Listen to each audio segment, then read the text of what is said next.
Hoje nós estamos a finalizar uma série de mensagens sobre alguns episódios do Evangelho que narrou São Lucas, o evangelista Lucas, o doutor Lucas, historiador. E, e hoje nós vamos falar um pouco sobre um assunto extremamente importante para a vida do ser humano. Nós, é claro que nós cremos que o propósito de Deus é tratar a nossa alma, uma vez que nós fomos desfigurados pelo nosso pecado e pela nossa separação para com Deus. Então fomos desfigurados e o Evangelho, através de Cristo, vem recuperar essa imagem, vem transformar o ser humano num verdadeiro humano. É essa a mensagem do Evangelho.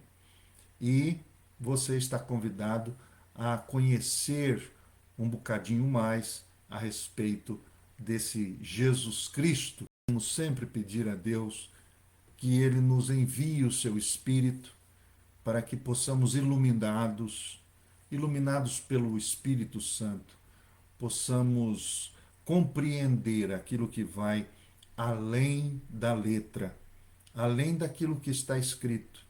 Queremos conhecer muito mais e precisamos, porque Deus não se conhece por meio da ciência, mas, sobretudo, por meio da fé. Oramos, assim como o salmista ora: Senhor, desvenda os meus olhos para que eu veja as maravilhas da tua lei. É esse desvendamento que todos nós precisamos. E, portanto, nós hoje, mais uma vez, pedimos que Ele faça assim, para a sua glória e para a paz e a alegria do nosso coração. Portanto, vamos então ao episódio que vamos meditar nesta noite, aqui a partir da Covilhã, ao pé da Serra da Estrela. E hoje nós estamos numa temperatura bem baixa aqui. Estamos já a começar a sentir o frio da Serra da Estrela. Mas vamos lá, vamos a Lucas. Então vamos a Lucas, capítulo 12. E eu convido você a que ouça a leitura do Evangelho no capítulo 12 de Lucas, no versículo 16 a 21. Então, Lucas 12, 16 a 21.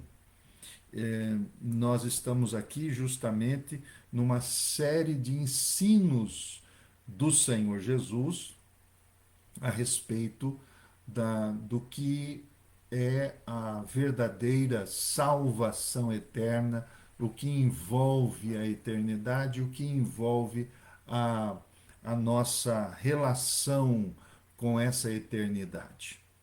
Portanto, Lucas 12, 16 a 21 vai nos dizer assim na narrativa do apóstolo ou do evangelista. Lucas 12, 16 nos diz: a seguir, apresentou-lhes esta parábola. A quinta de um certo rico tinha dado uma grande colheita. E o rico pôs-se a pensar assim: que hei eu de fazer? Não tenho onde guardar a minha colheita. Já sei, deito abaixo os celeiros e faço outros maiores, onde guardarei o trigo e todos os meus bens. Depois poderei dizer para comigo: és feliz, tens em depósito tantos bens que te vão dar para muitos anos. não te rales. Come, bebe e diverte-te. Mas Deus advertiu-o: louco, esta noite vais morrer, e o que tens guardado, para quem será? Jesus concluiu: assim acontecerá àqueles que só amontoam riquezas para si, mas que não são ricos aos olhos de Deus.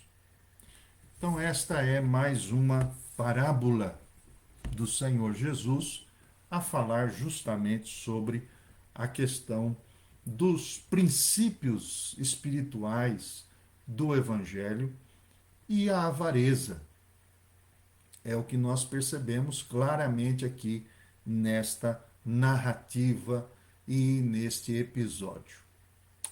Portanto, eu quero iniciar lembrando que hoje, como sociedade ocidental, nós estamos a viver uma grande crise, a crise do ser. Temos uma grande crise que envolve a concepção da concepção da nossa identidade como seres humanos. Temos uma crise do ter, até porque temos uma dificuldade de relacionar o ser com o ter.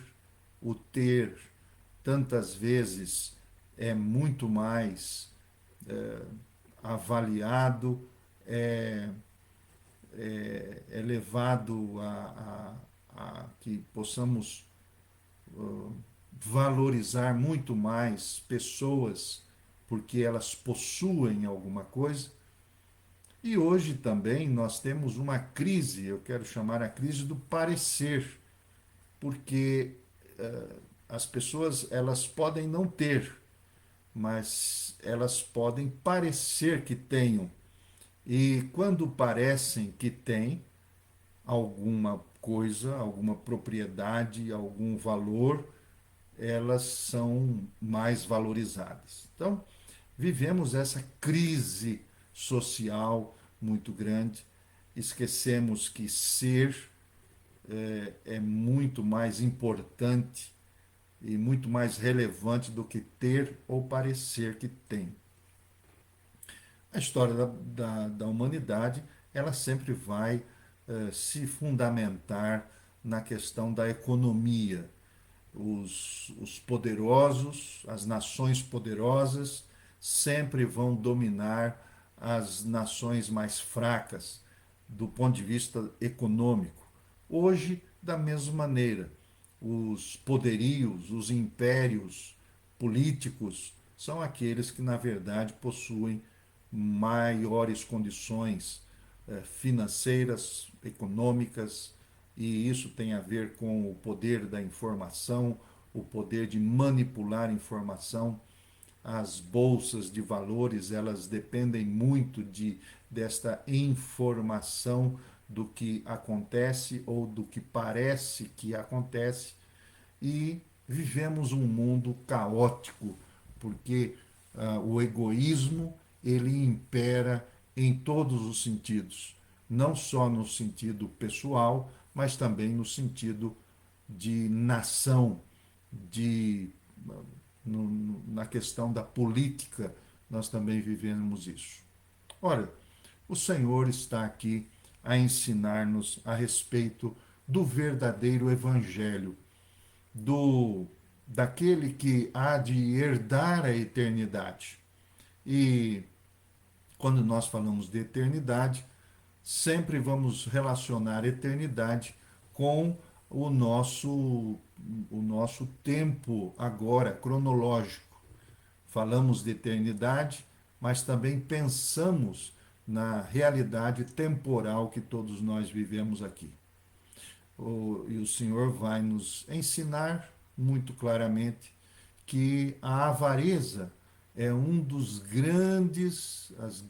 das grandes barreiras, bloqueios para que nós vivamos essa verdadeira eternidade, que na verdade não começa apenas quando nós partimos dessa realidade temporal, dessa dimensão temporal, mas já começamos a viver essa eternidade agora, porque a alma ela vai além do que nós percebemos do ponto de vista do palpável, do físico, mas como Deus é espírito e como esse espírito jaz e pode viver dentro de nós, pela sua misericórdia e graça, percebemos que a eternidade ela já pode começar quanto mais perto de Jesus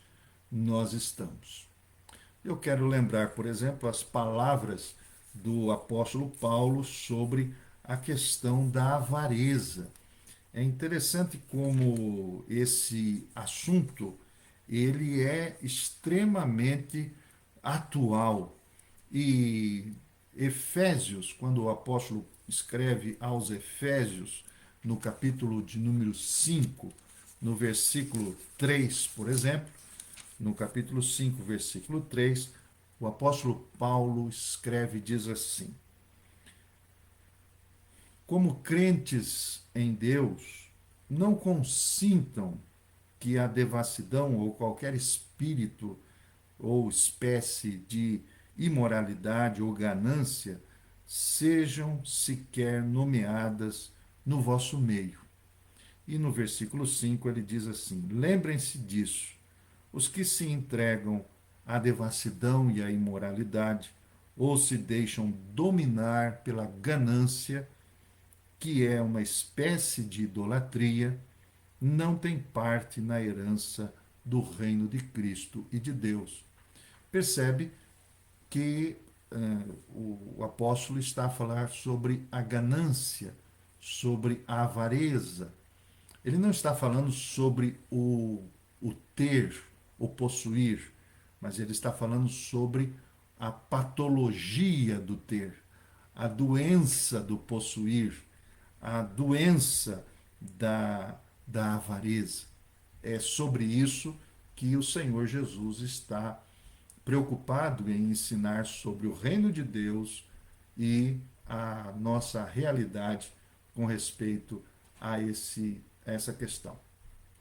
Então, o Senhor Jesus, voltando a Lucas, que nós estamos com o nosso texto básico em Lucas 12, do verso 16 ao 21, no verso de número, especialmente no verso de número 15, o Senhor Jesus nos diz assim: tenham cuidado, veja a palavra de nosso Senhor, tenham cuidado, não se deixem dominar pela ganância, porque a vida de qualquer pessoa não depende da abundância de seus bens. A vida de qualquer pessoa não depende da abundância dos seus bens. Então, quais são os ensinos ou quais são os princípios ou as verdades que brotam desse texto, desta narrativa, deste ensino de nosso Senhor com respeito a essa questão da ganância, da avareza, que o apóstolo Paulo já disse que é um tipo de idolatria. É verdade que nós nos preocupamos hoje, principalmente os religiosos, sejam eles católicos romanos ou sejam eles protestantes, evangélicos, todos estão preocupados, e as outras religiões também, estão preocupados com respeito à idolatria. E já ouvimos tantas questões sobre esse assunto, com respeito àqueles que criticam outros que estão à frente das estátuas, das imagens, de, de, de forma que aquelas pessoas são criticadas porque são idólatras e que acabam por venerar determinadas imagens ou estátuas. Muito bem. O Senhor e a palavra de Deus nos diz que existe uma idolatria que você não precisa de uma imagem para, para adorar ou para venerar. E essa idolatria é chamada de avareza, é a ganância. Então, existem inúmeros religiosos, tanto na época de Jesus existiu, como atualmente, inúmeros que acabam por, pensando que são religiosos, acabam sendo extremamente avarentos e gananciosos. E a ganância é um dos, uma das idolatrias que bloqueará a sua vida na eternidade. Por isso nós precisamos tomar muito cuidado com a avareza. A avareza é, na verdade, uma idolatria sem termos uma imagem, uma estátua, porque a avareza não está fora de nós, está dentro de nós. O problema do ser humano é o seu coração. O problema do ser humano é tornar determinados objetos ídolos para si. Não apenas objetos, mas pessoas, instituições, religiões. O ser humano ele tem essa tendência de normatizar para si um veículo de adoração. E no caso do dinheiro, especialmente, o apóstolo Paulo vai dizer que o amor ao dinheiro é a raiz de todos os males. Então, muito cuidado. Vamos aprender com Jesus quais são os princípios espirituais do Evangelho, do seu Evangelho, do reino de Deus contra a avareza. Pela história e pela maneira como o Senhor nos conta a respeito deste homem que produz, ele trabalha, ele alcança e conquista. Veja que o Senhor não está contra os que conquistam, nem os que trabalham para conquistar alguma coisa na vida. Ele está preocupado com aqueles que conquistam para acumular. Este é o grande problema do ser humano também para Jesus. A primeira verdade que nós temos aqui é que o que ele vai nos ensinar através desta história é que a riqueza, ela na verdade não é sinal da bênção divina. Ela não significa fundamentalmente de que se somos ricos, nós temos a bênção plena de Deus. Vamos mais a detalhes sobre isso. Nem sempre a riqueza, de fato, é sinal desta bênção. Muitas vezes pode ser o sinal, um grande sinal de perdição, de desvio. É o que nós percebemos aqui nessa história. Aquele homem, ele trabalha, ele acumula e ele diz: você não precisa de mais nada. Folga-te, bebe, come e tudo, se você está satisfeito com todos os seus bens, muito bem, agora é hora de se deleitar com isso. O Senhor Jesus vai criticar essa atitude, porque o erro deste homem é focar no horizonte terreno, é unicamente pensar que os bens, as propriedades, as riquezas, o conforto, a qualidade de vida é apenas para que possamos viver egoisticamente, sem pensar nos outros. O que importa, então, para essa sociedade que nós vivemos e, na verdade, o ser humano na sua gênese, na sua alma, o que importa é, por exemplo, o ter, o comer, o beber, o sugar da vida, todos os prazeres que a vida oferece, e simplesmente só e tão somente. Não existe nenhuma perspectiva aí onde o homem saia do seu centro e então viva em relação ao seu semelhante. A grande proposta do Evangelho é de que o Evangelho é um evangelho de relacionamento, um evangelho que nos relaciona com Deus e um evangelho que nos relaciona com o nosso semelhante. Se nós não vivemos essa equação, nós estamos fora do reino de Deus. Porque o reino de Deus, ele tem a ver com relacionamento de amor. Por isso que, por exemplo, quando você vai estudar os 10 mandamentos, eles vão ser resumidos em duas áreas da vida: o relacionamento do ser humano com Deus e o relacionamento do ser humano com seu semelhante.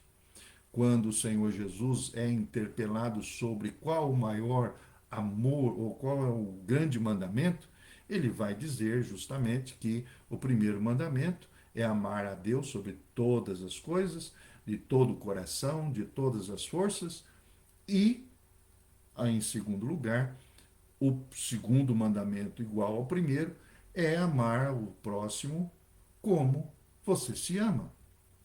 Então, o homem da parábola poderia estar muito bem certo. Trabalhou a vida toda, durante anos e anos, acumulou e agora tem todo o direito de desfrutar. É justamente o que milhares e milhares de pessoas estão a pensar sobre isso.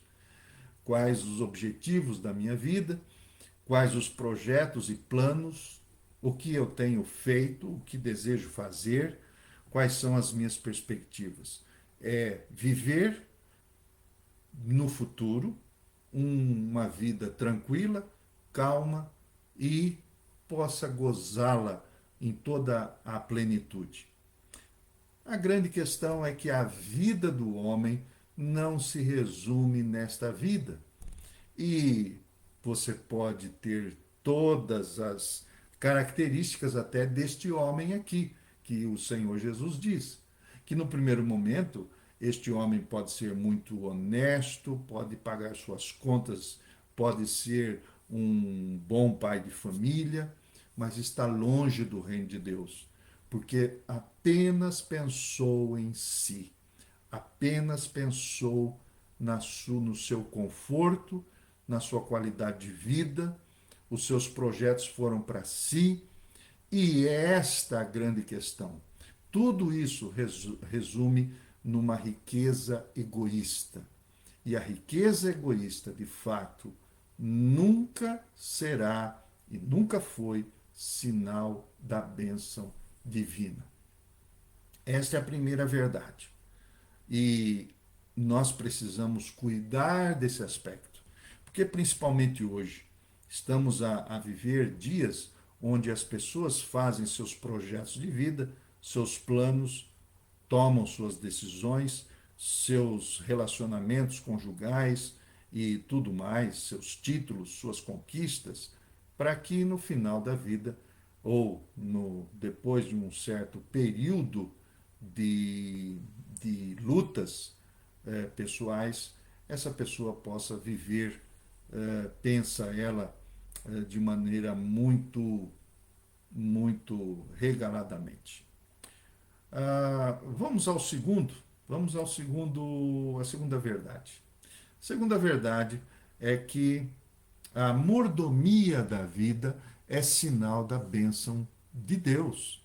Se a riqueza egoísta ela não é sinal da bênção divina, então agora em segundo plano, a segunda verdade é que a mordomia da vida é sinal da bênção divina. Sem dúvida alguma. A nós, quando nos relacionamos com Deus, através de Jesus Cristo, nos cabe estabelecer que a vida possui um limite. A nossa vida, ela, ela precisa ser entendida aos olhos de Deus. E nós sabemos que nossa vida tem um início e a nossa vida terá um fim. Isso é muito importante. Nós precisamos compreender que nós teremos um fim aqui nesta dimensão temporal. Mas quanto a esse fim, não nos cabe estabelecê-lo. A morte faz parte da vida e nós precisamos pensar na morte também. Por incrível que pareça, as pessoas evitam pensar na morte. O Salmo 45, se você for buscar a sua Bíblia e abrir a sua Bíblia no Salmo 45, o Salmo 45 vai falar justamente sobre a grande questão, a questão da morte. Por quê? Nesse salmo, o escritor diz que podemos ter uma série de coisas, conquistar uma série de coisas, mas nós jamais vamos levar isto para a outra dimensão, para o céu. Não vamos levar isso. A morte, então, ela deve ser compreendida, entendida, aceita. Ela é inerente à nossa realidade e nós não podemos fugir dela ou adiarmos o nosso curso ou adiarmos o seu curso, quer dizer, o curso da morte. Nós não podemos colocar uma prorrogação. E é isso que nós acabamos por fazer. Nossa sociedade, que evita falar desse assunto, esquece que precisa ser mordoma da vida. E quando falamos sobre mordomia de vida, significa que nós precisamos saber administrar a nossa vida, porque a nossa vida não é nossa. A nossa vida vem como uma concessão de Deus, uma bênção de Deus, sim. Mas a morte, ela vai revelar o quanto a vida tem uma dimensão limitada, mensurável também pelo tempo, limitada pelo espaço. O cristão, então, ele deve olhar a vida como um dom de Deus, como acabei de dizer, e não como a sua propriedade pessoal. Se a vida é um dom de Deus, então nós também somos chamados a prestar contas dela. E é isso que aquele homem da parábola que o Senhor Jesus contou estava esquecido. No final da vida, ele tem que prestar contas da sua vida, do que fez. E por isso mesmo, o versículo aqui que nos diz, no versículo 20, o Senhor Jesus conta: mas Deus advertiu aquele homem a dizer: louco, esta noite vais morrer, e o que tens guardado, para quem será? O facto de sermos mordomos de Deus nessa vida dá-nos a compreensão clara de que tudo que nos é concedido é, na verdade, um presente, mas não pode ser uma propriedade. Porque quem dá e quem tira a vida é Deus. É só Ele que pode conceder isto a cada pessoa. E então, quando falamos de mordomia, estamos a falar sobre como administramos a nossa vida, como administramos o nosso tempo, os nossos relacionamentos, quais são os projetos de vida que fazemos, quais são as profissões que venhamos a exercer, quais são os nossos desejos, os nossos alvos de vida. Tudo isso deve ser colocado debaixo e sob a orientação daquele que dá a vida. E por isso o Senhor Jesus vai falar muito sobre a questão da mordomia cristã, da mordomia da vida. Somos mordomos dos dons que Deus nos dá, dos talentos que Ele nos dá, da habilidade que Ele nos concede. Tudo vem de Deus e para Ele torna. O Senhor Jesus vai nos ensinar. E o reino de Deus, ele está fundamentado nisso. Por isso que nós não podemos pensar em viver egoisticamente. Nós não podemos admitir que aquele que deseja o reino de Deus vai então viver para si mesmo. Quero lembrar, por exemplo, a história daquele famoso jovem rico que, embora sendo extremamente religioso, guardava todos os mandamentos, mas estava longe de Deus. Por quê? Porque o seu coração estava longe de Deus. E o Senhor Jesus vai dizer a ele: se você quer herdar a vida eterna, tome todos os seus bens, venda, dê o dinheiro aos pobres e me siga. A realidade do reino de Deus é viver para Deus e viver para o semelhante. Não existe outra razão de estarmos aqui nesse mundo. E por isso precisamos cuidar da nossa vida. A consequência foi que aquele jovem rico, ele apartou-se de seguir a Jesus. Portanto, essa é a segunda grande lição do texto do Evangelho de Lucas aqui, inserido nessa noite. A terceira e última instrução ou princípio que nos traz esse ensino do Evangelho de Nosso Senhor é que Deus é contra o acúmulo. Vou dizer, Deus é contra o acúmulo. E é justamente isso. O terceiro ensinamento nos lembra, por exemplo, uma frase que eu li há muito tempo e é de um teólogo medieval chamado João da Cruz. E a sua frase é muito impactante. Ele diz assim: toda posse é contra a esperança. É claro que vamos entender a situação de João da Cruz quando ele, monge, ele abre mão de viver para este mundo, a viver das suas posses e acaba então a colocar as suas propriedades de lado e viver uma vida simples. Toda posse é contra a esperança. E, na verdade, esta frase tem toda a razão, porque quanto mais possuímos, menos podemos afirmar que temos esperança da vida eterna. Quanto mais temos aqui, mais nós estamos dizendo para nós mesmos que essa realidade temporal é a mais importante da vida. Toda posse é contra a esperança. Quanto menos estamos acumulando, menos temos, mais vivemos a esperança da vida eterna. O que conquistamos, se conquistamos, os bens temporais, eles devem ser vistos e aceites como tais. Isto é, são efêmeros, eles são transitórios, são passageiros, isso vai passar.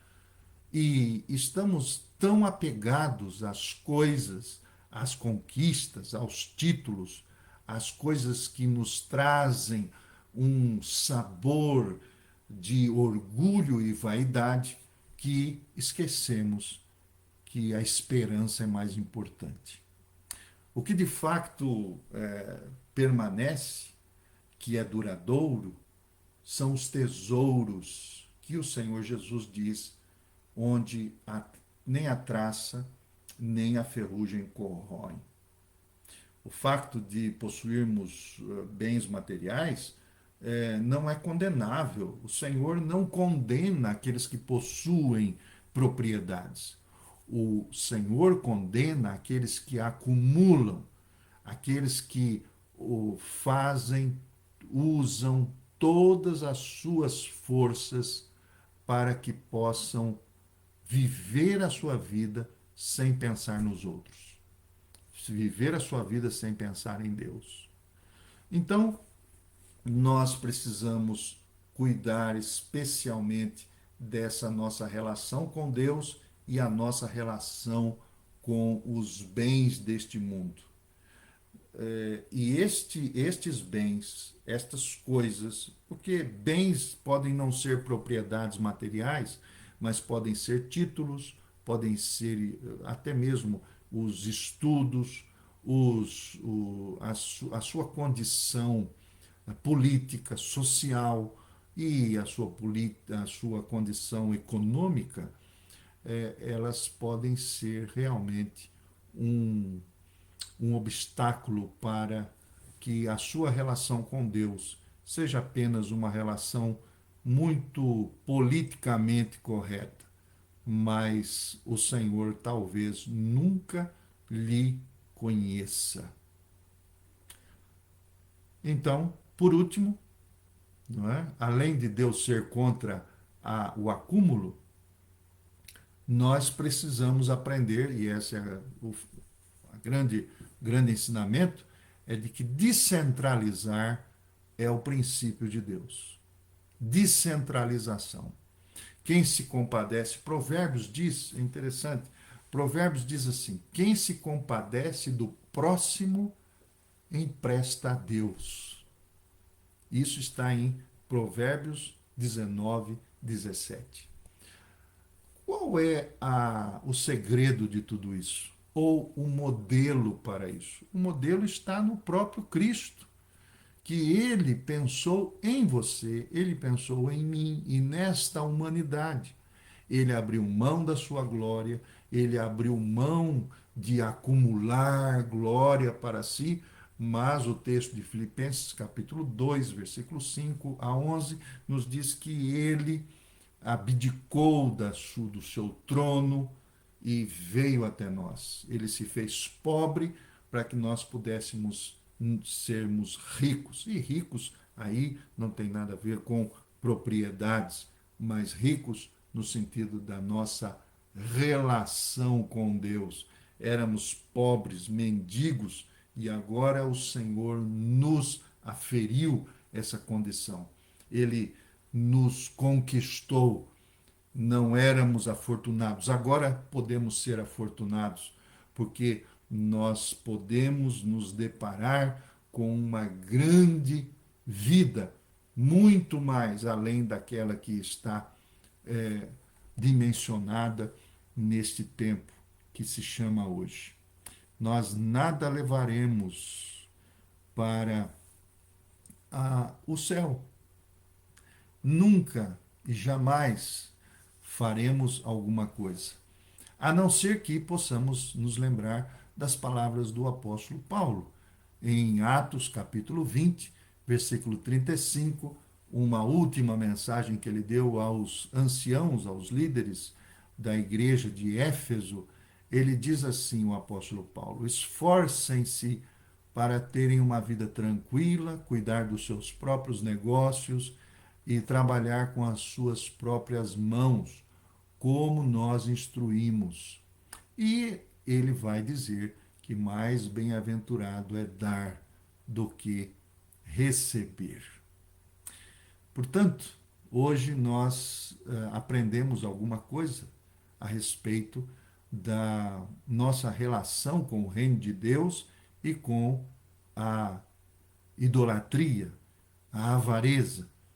E precisamos cuidar para que nós não caiamos ou não sejamos engodados e nem seduzidos por esta ideia tão, tão enganosa, que é admitir que possamos ser bons religiosos, mas ainda apegados a coisas, a pessoas, dependamos de títulos, dependamos de propriedades, do dinheiro, da nossa condição social ou política ou da nossa própria vaidade.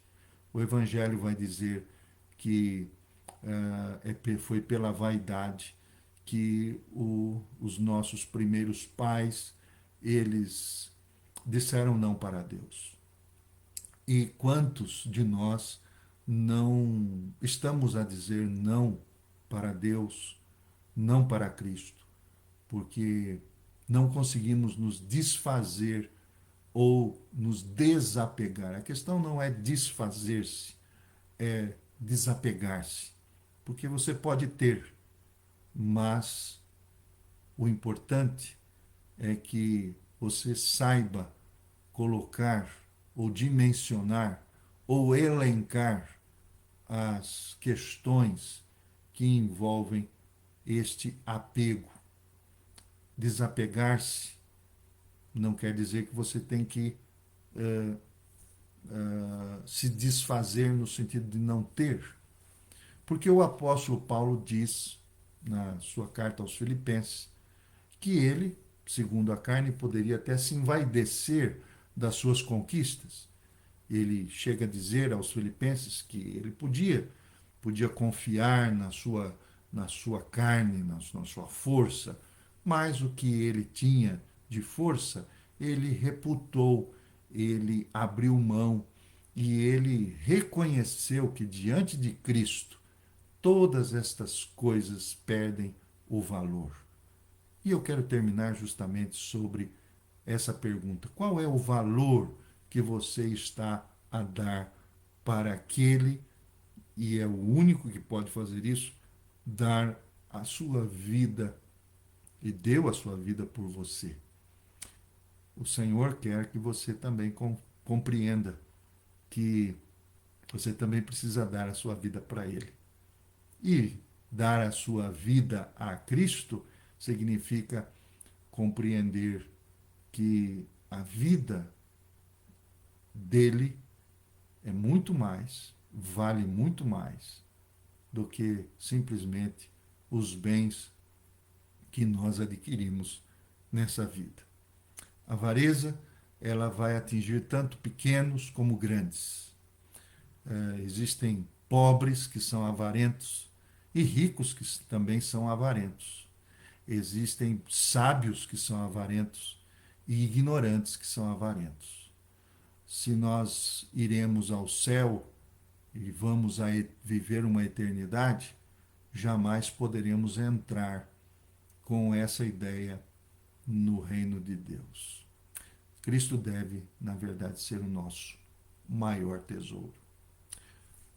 Portanto, esperamos em Deus que essa palavra do Evangelho possa iluminar a você e a mim e que possamos viver para Deus de fato e entendamos que só Cristo pode nos dar sentido de vida.